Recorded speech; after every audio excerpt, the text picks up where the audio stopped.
Hey, Marlins fans, welcome to a new episode of Big Fish Small Pod here on the Fish on First podcast channel, bringing you complete Miami Marlins coverage. The podcast is brought to you by our merchandise partners at About the Fans. Go to aboutthefans.com. Near the top of the page, find the FOF collection. Lots of stuff with our logo on it, hats, t-shirts, stickers, as well as other Marlins-inspired designs for you to rock out in public. Save 10% when you enter coupon code FOF10 at checkout, FOF10 to save 10% on your order. I'm Ely Sussman, recording this on a Marlins off day in a reminiscing mood, going back to the 2023 team. It was really just a year and a half ago that this odd collection of characters did something that no Marlins team had done in 20 years by qualifying for the playoffs at the end of a full-length season. It seemed a little fluky at the time, and I think in hindsight, that has kind of been validated by the results on the field. It has not been that long. So many of these players still in the primes of their careers or theoretically near the prime of their careers, and yet their production has gone down the drain. This group, so clutch that year. You remember their record in one-run games. They qualified with the worst run differential ever for a postseason team in MLB history. Didn't make a ton of sense that they had a winning record, much less won enough to get into October, but they did it. People took a lot of pride in that.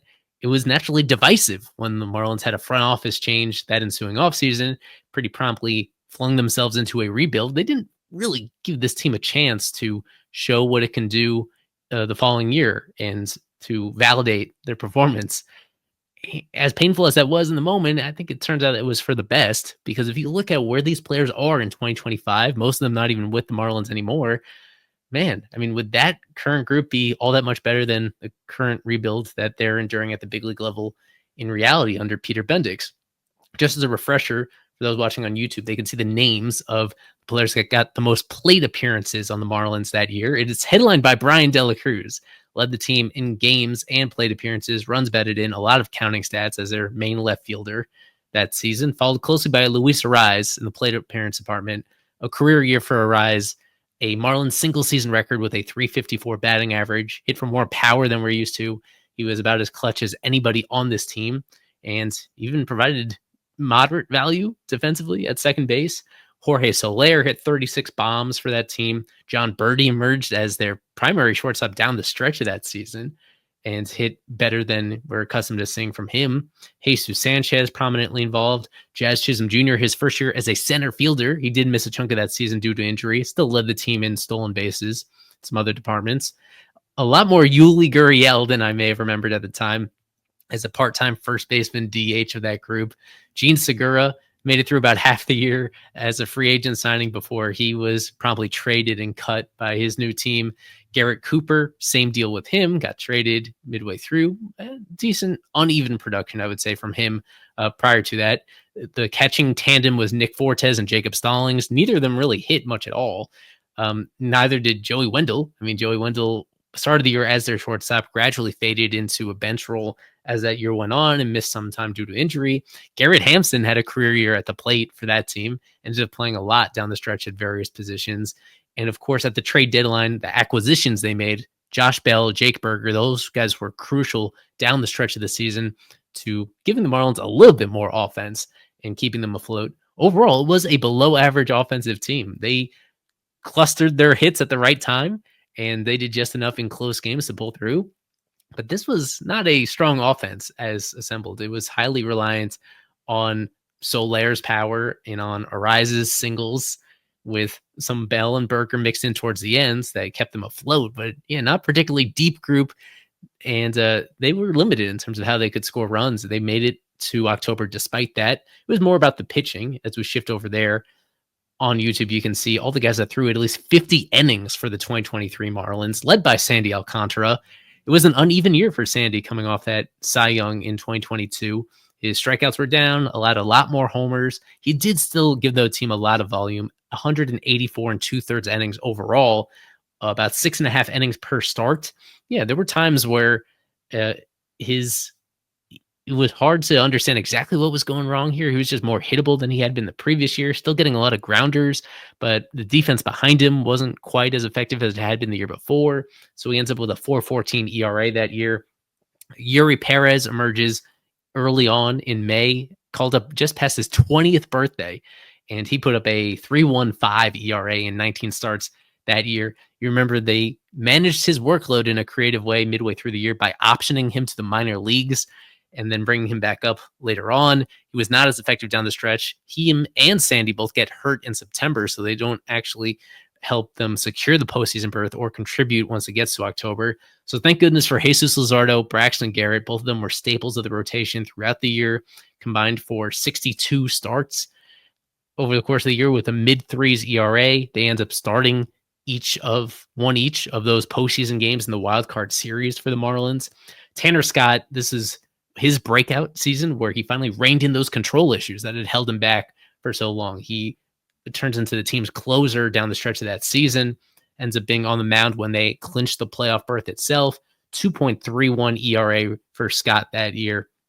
He was terrific. Andrew Nardi was huge in the bullpen as a setup guy for this Marlins team. A ton of inherited base runners and stranded almost all of them, it seems like, throughout that season. It was a deep bullpen with Brian Hoeing, with Huascar Brazoban, Stephen Okert, AJ Puck. Puck was the one who started the year as the team's closer, kind of went in and out of high leverage situations as the year went on.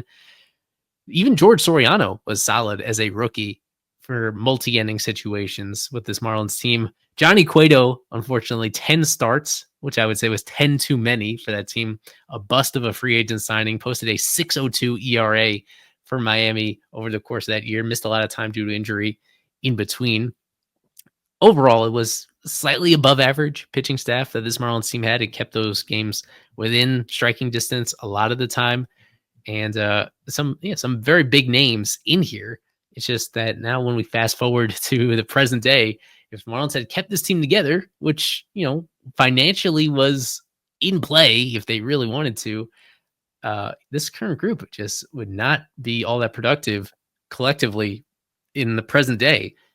Fish on First has partnered with About the Fans to launch a merchandise collection. Rep the FOF logo and more Marlins-inspired apparel. Find it all at aboutthefans.com. Enter coupon code FOF10 at checkout to get 10% off your order. FOF10 for a 10% discount. As we switch back to the position player side, three of the names that we focused on before don't even show up here because they haven't played in the majors. Gene Segura, Joey Wendell seemingly are on their way into retirement, even if it hasn't been announced. Also, Garrett Cooper has spent this entire year at AAA with the Braves. He's still an active player. It's just that not one that's valuable enough to hold a spot on a big league roster at this point in his career. Just up and down this list. The guy's simply not hitting even to the level that they were in 2023. I mean, the biggest drop off has to be Brian De La Cruz, where ever since being traded by the Marlins midway through 2024, he's been maybe the worst outfielder in baseball all around. And a lot of that due to his bad offense. For a guy that they were relying so much on offensively, he's got dumped by the Pirates and now with the Braves. Started the year on the Braves opening day roster, hit 191 with a 28 WRC plus, an empty 191 batting average, a ton of strikeouts, got demoted to AAA, and then got traded to the Yankees AAA affiliate. So I don't know when he's going to get back to the big leagues. Go to Luis Arraez, who is making more contact than ever. He's still a delight to watch. It's just that individually, he's not adding a ton of value. He's a sub-replacement level player so far this year. He's hitting 280 with a 108 WRC plus, but bad base running, bad defense. It's a bummer to see that he hasn't really come close replicating the all-around value he had just a couple of years ago. Jorge Soler still hitting some power, but not much else. He's a replacement level guy with the Angels. He's now been with 3 teams over the last year and a half.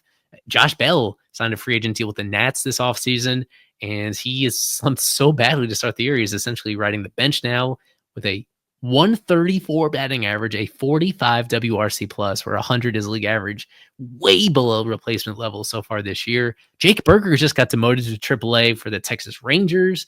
Jazz Chisholm Jr. got off to a hot start this year, but really cooled down since then. Now hitting 181, a lot of power, a lot of base running, good defense. So overall, I think he's going to be fine, but he's hurt again, as he always seems to get hurt every single year of his big league career. Jacob Stallings has reached a new low offensively, if that was possible. John Birdie has regressed back into a little used bench player for the Cubs. Garrett Hampson doesn't have a single extra base hit all year. I think he's on a short leash with the Arizona Diamondbacks. Yuli Gurriel has already been cut by the Padres. He may be on his way to retirement. The only guys left behind in Miami on the position player side, Nick Fortes, Jesus Sanchez. Yeah, they're fine. Nick Fortes is one of 3 catchers on the current roster. Jesus Sanchez missed time due to injury, and he's off to a slow start overall this season. His future with the team kind of uncertain, but this would be a terrible offense if reunited here in the present day. Going back to the pitching side, even fewer guys to focus on just because of injuries. It's a reminder of how much attrition there is among pitchers, even in short periods of time. Yuri Perez, despite the steps they took to protect his arm, he blew out the next spring, hasn't made it back to the big leagues quite yet, coming off Tommy John surgery. Sandy had Tommy John as well. He's made it back to the big leagues, but as a totally different guy, a mid-8 ERA so far this season. His control has not returned whatsoever, and it is bleeding into all other aspects of his game. Edward Cabrera still around, still an enigma for this Marlins team. There are good stories on the relief pitching side for guys that have since been traded, like Huascar Brazaban with the Mets, Stephen Okert with the Astros, Tanner Scott with the Dodgers. Scott is still a closer. Those other guys, more middle relievers, but have been very effective nonetheless. AJ Puck was doing fine with the D-backs, but now he suffered a significant elbow injury. He's out for at least the next couple months. And George Soriano is still around as well. Just recently got demoted to AAA again, allowing nearly a run per inning. Just has not been able to recreate whatsoever what he was doing back in 2023. For this team, the huge success story of this group is another former Marlin in Jesus Luzardo with the Phillies, recording this in advance of his 8th start of the season. He comes into it with a sub-2 ERA, one of the highest. He's been one of the most valuable pitchers in baseball to this point in the season with the division rival Phillies. So he's a guy that as soon as he got healthy, coming off in basically a lost 2024 season, not all that surprising. And he's the one guy that they could use right now. But yeah, in real life, the Marlins lead the majors in runs allowed this season. It's not hard to beat that if they had retained more of the guys they used to have, but still, you add it all together, and how much different would they be in reality? If you recreate this group, how much better would it be than the current form? This team is on track to lose about 100 games. They are rebuilding. This would be a more expensive team, a lot more star power to root for. I just don't know how much better this current group would be in the present day if you had actually kept it all together. As past constructed, it just wasn't all that sustainable. It didn't seem from the big league talent. And just as importantly, there weren't reinforcements knocking on the door in the pipeline. It was a barren farm system. They had to trade these guys to actually give themselves a chance to actually bring in that next wave of talent that is starting to hit the big leagues and will continue to. Some of these players traded directly for prospects that really give the team some hope of actually developing a deep enough roster in order to be consistently postseason caliber in a way that that 2023 team, as fun as it it looked like an anomaly at the time. And as time goes on, it's really hard to make the argument against to say otherwise. That group was unique and it was a whole lot of fun. It's still stunning exactly how far they've all come down, even with so many of them not being on the Marlins anymore. I think it's natural to root for them to get back to where they used to be and recapture their former glory in a way. You don't want to root for them to fail and fall off a cliff the way that some of them have. Just a really weird journey that team took us through a couple of years ago. And I think the team construction is going to look a whole lot different moving forward under Peter Bendix than it previously did under Kim Eng. We've already been witnessing that firsthand over the course of this rebuild to this point. Thanks for listening. I'm Ely Sussman to Big Fish Small Pod. Thanks for supporting what we do. Check out the merch at aboutthefans.com. Save 10% with FOF10 at checkout. As always, go fish.